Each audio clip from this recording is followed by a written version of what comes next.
की इस भाषण को ऊपर करें। ये एक संदेश है परम श्रद्धेय बाबा साहब डॉक्टर अम्बेडकर ने आकर के जो कहा था वो आज हमारे हाथों में है। अब ऐसे रखे, सभी कैमरामैन दाएं बाएं पीछे आगे सब घुमा ले, देख लो, फिर कभी ना कहना कि आप फोटो शूट नहीं कर पाए।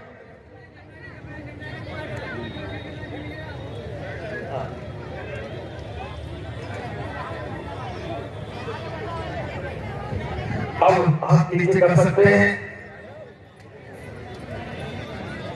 रोशनी की रिपोर्टिंग धीरे है। ओके, बस अब मैं पढ़ना शुरू कर रहा हूं। इस बार मुझे कुछ नहीं बोलना है, ये कहकर के मैं ज्यादा बोल रहा हूं। मुझे कुछ नहीं बोलना है, मैं बोलना फिर भी बोल रहा हूं, लेकिन आपको बोलना है। प्रबुद्ध उपासक उपासिका अपनी पुस्तक का 7वां पेज निकाल लें, पेज नंबर 7 अपने हाथ में रखें और पढ़ने से पहले मेरी एक बात ध्यान से सुने। बाबा साहब जब आगरा में आए, हम लोग दुनिया में नहीं थे। बाबा साहब ने जो बोला हम अपने कानों से सुन नहीं सके, सिर्फ लिखा हुआ पढ़ा है। हम पीछे लौट के नहीं जा सकते, दोबारा से 1956 का दिन नहीं आ सकता। लेकिन आप आज ये सोचिए और अपने मन में कल्पना कीजिए, आज बाबा साहब हमारे बीच में होते और बाबा साहब यही सब दोहराते और हम उनके पीछे पीछे बोलते तो कैसा होता। लौट के आगे पीछे नहीं चलना है। आज 18 मार्च 2023 को एक नया आगाज देना है। मैं फिर कह रहा हूं, हम पिछले 60 वर्षों से ज्यादा समय हो गया बाबा साहब की भावनाओं को नहीं समझ पाए, लेकिन आज मैं कोशिश कर रहा हूं। आज मैं आपके सामने कह रहा हूं, जिस रूप में बाबा साहब ने कहा, जिन शब्दों को बाबा साहब ने कहा, उसी भाव के साथ, उसी वातावरण के साथ, उन्हीं भावनाओं के साथ शब्द आपके दिल से निकलने चाहिए। हो सकता है कि मैं न्याय ना कर पाऊं, बाबा साहब के भाषण को ठीक से ना पढ़ पाऊं, लेकिन मेरी भावनाओं में रति भर भी कमी नहीं होगी और मैं चाहता हूं उस कमी को आप भी ना होने दें। इसलिए आज शुरू कर रहे हैं बाबा साहब के आगमन पर दिया गया उनका भाषण। उससे पहले कि जोरदार नारा लगाएंगे, क्योंकि मुझे मालूम है जब बाबा साहब आए थे बोलने लगे तो आगरा के लोगों ने बहुत जोश से नारे लगाए होंगे। जिसमें जोश ज्यादा है वो नारा बोल लगाने का काम करे। बाबा साहब अमर रहे, बाबा साहब अमर रहे, बाबा साहब अमर रहे, बंदे राहुल आए हैं, बंदे राहुल आए हैं। मैंने तो 18 मार्च 56 के लिए कहा था, ये 23 में आ गए। अब हम शुरू कर रहे हैं, जैसा मैं बोलूं वैसे ही आपको बोलना है। मेरे भाई और बहनों, मैंने यह आंदोलन 1917 में शुरू किया था और लोगों से कहा था कि हम हिंदू नहीं हैं, क्योंकि यदि हम हिंदू होते तो हम अछूत ना होते और हम मंदिरों में पुजारी होते। इसलिए मैंने 1925 में मंदिर प्रवेश का आंदोलन प्रारंभ किया। उसका कारण यह नहीं था कि हमें देवताओं की पूजा करनी थी, बल्कि हमें अपने अधिकारों के लिए दृढ़ प्रतिज्ञा होना था। यदि मैं हिंदू हूँ मैं हिंदू हूँ तो मुझे आजादी मिलनी चाहिए, तो मुझे आजादी मिलनी चाहिए। और मंदिर में पूजा करने व पुजारी बनने का अधिकार होना चाहिए। पुजारी बनने का कार्य होना चाहिए। इस पर हिंदुओं ने घोषणा की कि उनके धर्म में छुआछूत का कोई स्थान नहीं है। इसके बाद ही 19 मार्च 1927 को मैंने रत्नागिरी जिले में महार तालाब सत्याग्रह शुरू किया ताकि अछूतों को तालाब से पानी लेने का अधिकार मिल सके। उसके बाद हिंदुओं का पाखंड उभर कर सामने आ गया। जो हम सबको मालूम है जब तक शास्त्र और हिंदू हैं और शंकराचार्य उनकी गद्दी पर विराजमान है, वे किसी को स्वतंत्रता नहीं दे सकते। हमें मुक्ति दिलाने की बात तो अचंभित करने वाली ही है। हिंदू धर्म का आंतरिक उद्देश्य केवल ब्राह्मणों और गायों की रक्षा करना है। जिस किसी ने गाय और ब्राह्मण की रक्षा की उसे राजा बना दिया। उसके धर्म का यही एकमात्र लक्ष्य है और उद्देश्य है। यही कारण है कि आज तक न तो इस्लाम ने और न ही हिंदू धर्म ने अछूतों के हित के बारे में कुछ भी सोचा। हमें निर्णय लेना चाहिए कि भविष्य में भारत में हम शासक होंगे। हमें गुलामी की भूमिका करते रहने से इनकार करना है और उस स्थिति को स्वीकार करने से मना करना है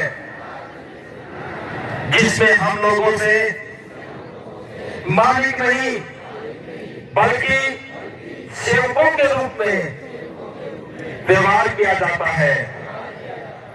दुनिया के तमाम धर्मों में सिर्फ हिंदू धर्म ही है जो जाति भेद और अस्पृश्यता को मानता है। सवर्ण हिंदुओं द्वारा अनुसूचित जातियों पर होने वाले अन्याय अत्याचारों का यही एक आधार है। आज की स्थिति यह है कि गांव में भी अनुसूचित जातियों के लोग आत्मसम्मान के साथ जी नहीं सकते। हमें हिंदू धर्म छोड़ देना चाहिए तथा लंबे समय तक अपमान का जीवन जीने से इनकार कर देना चाहिए। जो कुछ मैंने अपने लोगों को सम्मानित जीवन दिलाने का प्रयत्न किया है उसका श्रेय आपको ही है। अगर आप लोग मेरे पीछे नहीं होते तो मेरे संघर्ष को सफलता नहीं मिलती। मेरे पास बुजुर्ग चौधरी हरदेव मिस्त्री आए थे। उनका कहना था कि आगरा में हमारे लोग आर्य समाजी हैं, इसलिए उन्हें किसी और बात की आवश्यकता नहीं है। मैंने उनसे पूछा कि हमारे लोगों के आर्य समाजी बन जाने पर क्या हमारे साथ रोटी बेटी का व्यवहार ब्राह्मण बनिया करते हैं? क्या वे हमारे किसी समधी की मृत्यु होने पर अपना कंधा अर्थी को देते हैं, क्या उन्होंने हमारे उद्धार के लिए कोई कार्य किया है? उनका जवाब नकारात्मक था। आर्य समाज का थे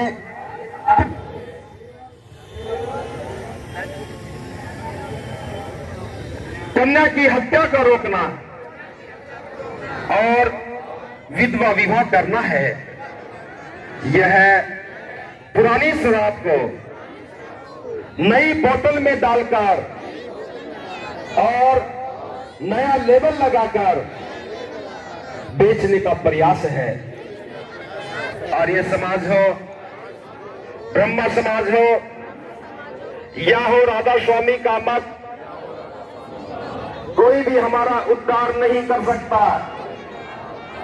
हमारा उद्धार हमें अपने आप ही करना होगा। पंडित रतन कुमार पीपल ने मुझसे कहा कि आगरा के एक वरिष्ठ एवं अनुभवी कार्यकर्ता हमारी शेड्यूल कास्ट फेडरेशन से इस्तीफा देकर कांग्रेस में शामिल हो गए हैं। उन्होंने अखबार की कतरन दिखाई जिसमें मेरे विरुद्ध वक्तव्य दिया गया था। कांग्रेस में अच्छे और बुरे दोनों प्रकार के लोग हैं। उसमें लुटेरे भी बहुत हैं और शासकों अत्याचारियों की संख्या भी अधिक है। उस संस्था में जाने से उनको कोई लाभ नहीं होगा। दलित वर्ग के लिए यह उचित समय है।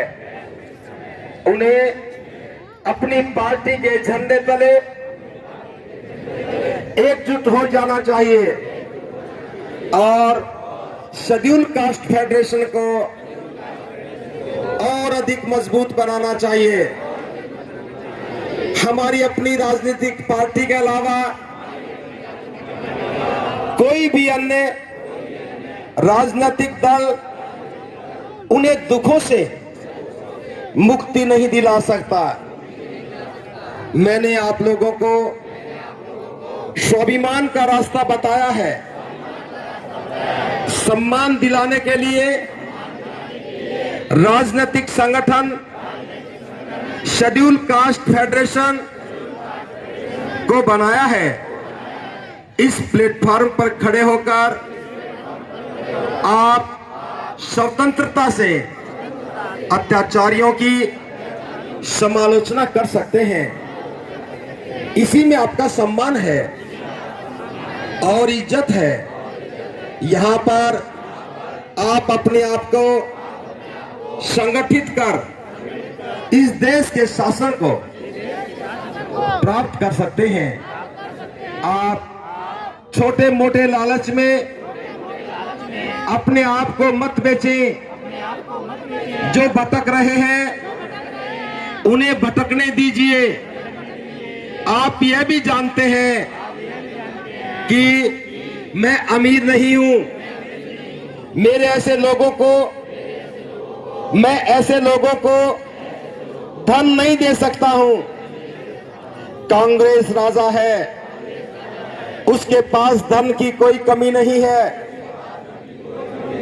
वे धन का प्रलोभन देकर हमारे लोगों को खरीद लेते हैं।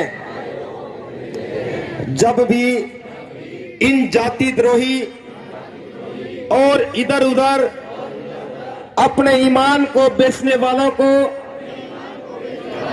यह लोभी राजा काम निकालने के बाद ठोकर मारकर महल से बाहर निकाल देगा, तब इनके पास बिना आश्रय के इधर उधर भटकने के अलावा कुछ भी नहीं होगा। उस समय यही शेड्यूल कास्ट फेडरेशन की टूटी फूटी झोपड़ी ऐसे लोगों की रक्षा करेगी और उन्हें धूप और बरसात से बचाएगी। इसलिए ऐसे लोगों से मेरा कहना है कि तुम दूसरे के महलों की चकाचौंध को देखकर भले ही वहां चले जाना, मगर अपनी इस झोपड़ी को तोड़कर मत जाना।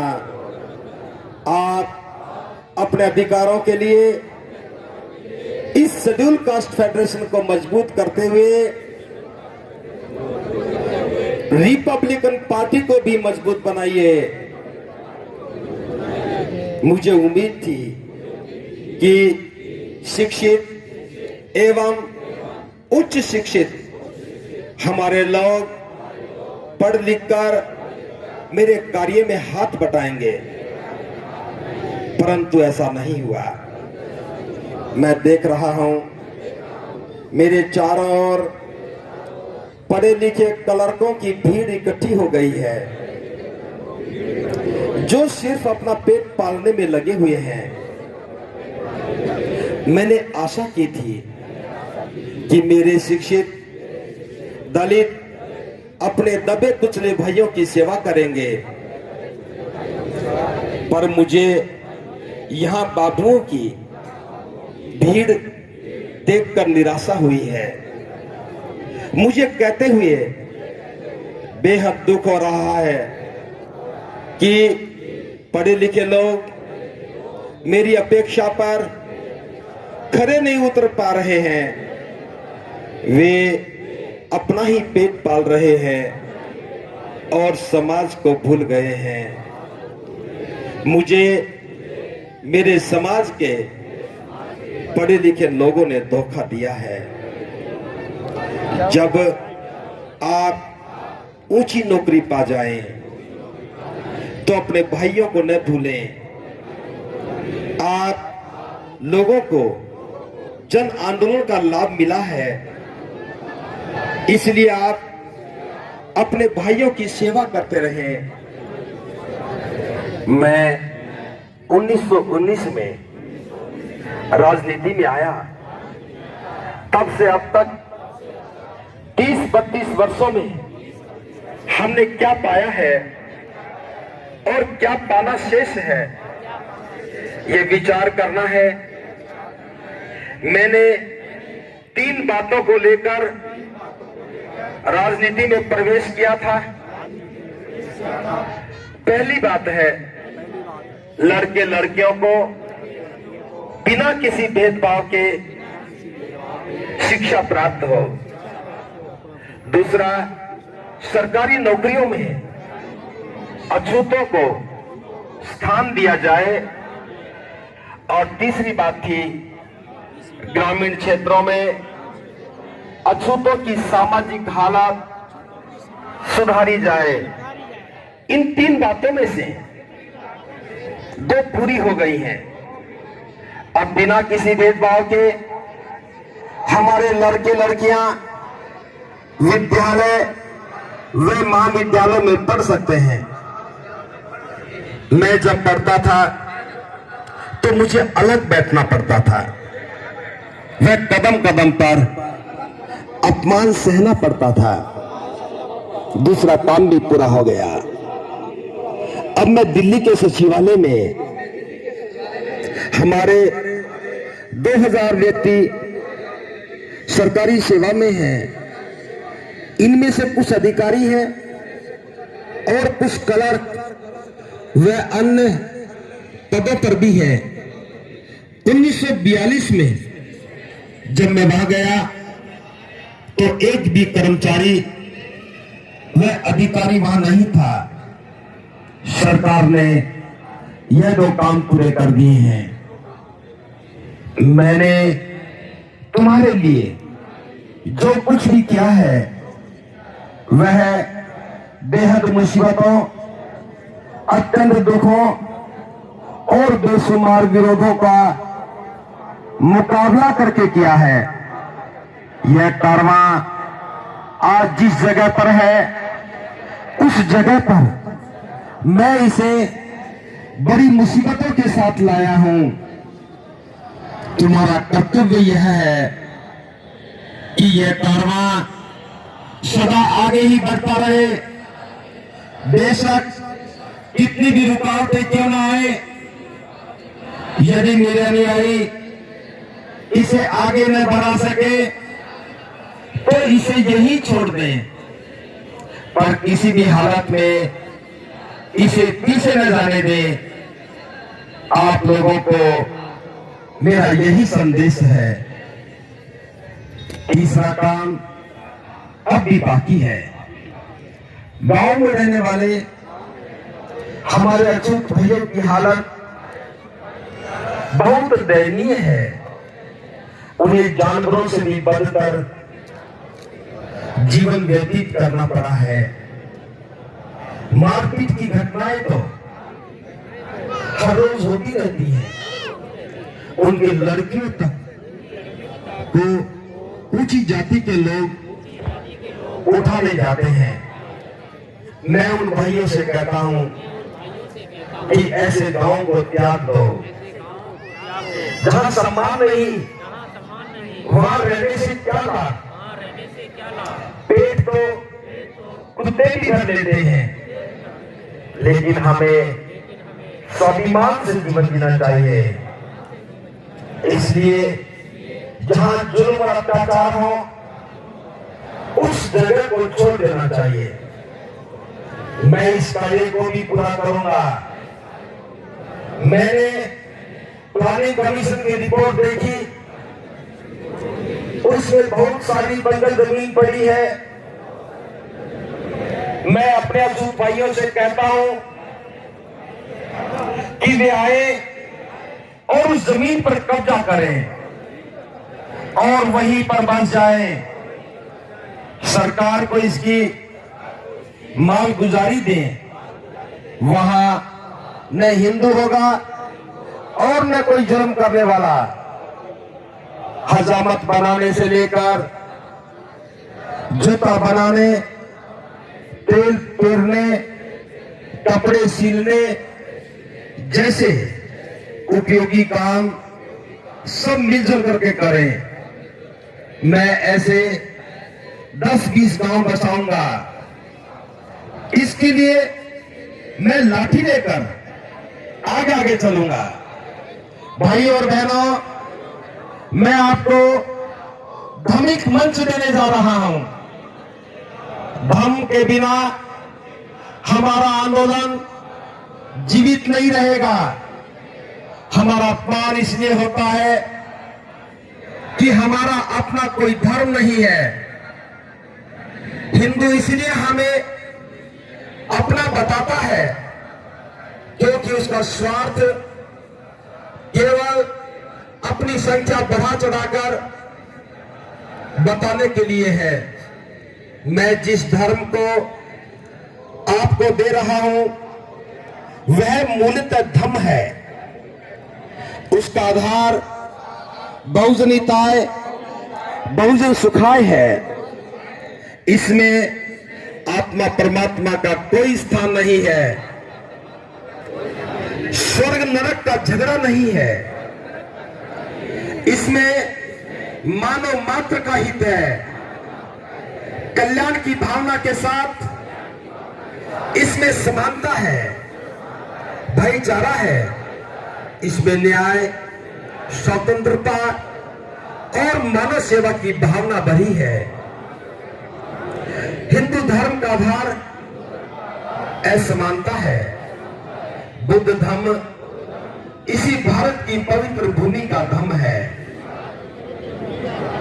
विश्व के धर्मों में इसका सर्वश्रेष्ठ स्थान है।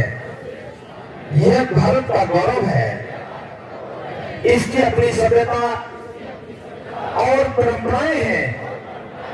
एक दिन यह धर्म विश्व धर्म होगा जिसका सर्वश्रेष्ठ स्थल भारत होगा। हम सभी प्राचीन कौन हैं। मैं इस धर्म को एक नया जीवन देने जा रहा हूं। इस धर्म को ग्रहण कर हम विश्वव्यापी धर्म के भाग हो जाएंगे। इस धर्म के अपनाने से हम अंतर्राष्ट्रीय धर्म के अनुयायी बन जाएंगे। दूसरा, अपने दुख दर्द को दूर करने के लिए हम अंतर्राष्ट्रीय धर्म के न्यायालय में भी जा सकते हैं। संयुक्त राष्ट्र संघ में भी हम अपनी आवाज उठा सकते हैं। नौकरियों में मिलने वाला आरक्षण हमेशा के लिए नहीं बना रहेगा। आने वाले समय में बुद्ध धर्म ही हमें सही राह दिखाएगा। हम बौद्ध बनने पर अल्पसंख्यक बनेंगे। अल्पसंख्यकों की रक्षा के लिए अंतर्राष्ट्रीय कानून है। आज के बौद्ध देश हमारे दुख दर्द में हमारी और संसार के न्यायालयों में आवाज उठा सकते हैं। हिंदू बने रहने से हम पर अत्याचार ही होते रहेंगे। इनका अंत बौद्ध धर्म को स्वीकार करने से ही होगा। हमारे बौद्ध हो जाने से हमें जीवन के हर क्षेत्र में समान दर्जा प्राप्त करने का मौका मिलेगा। बौद्ध देश भी हमारी रक्षा तथा हमारी आवाज उठाने के लिए आगे आएंगे। बौद्ध धर्म स्वीकार कर लेने पर ही हमारी सभी समस्याओं का हल निकल आएगा।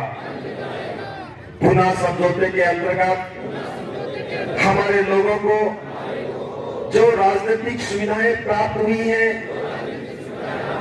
वे उनके द्वारा हिंदू धर्म छोड़ने की स्थिति में समाप्त नहीं होंगी।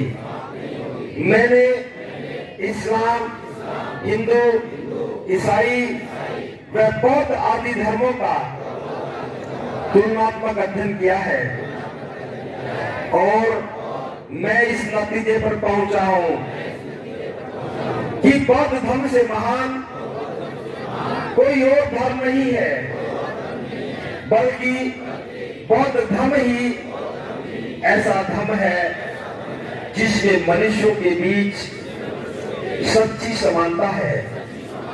आज तो आपके लिए आरक्षण है, परंतु जब ये आरक्षण खत्म हो जाएगा तब आप क्या करोगे? इसलिए मैं कहता हूं कि अपने पैरों पर खड़े हो जाओ। एक तरफ आप नारा लगाते हैं कि छुआछूत दूर हो और दूसरी तरफ कहते हो कि हमें आरक्षण दो क्योंकि हम अछूत हैं। यानी छुआछूत जारी रखो। यह गड़बड़ घोटाला कब तक चलेगा? हमारे लोग कहते हैं कि हमारे खुद के मध्य भी जातिगत संघर्ष है और हम आपस में विवाह संबंध कायम नहीं करते। यह सत्य है। इन सभी बुराइयों के लिए हिंदू धर्म उत्तरदायी है।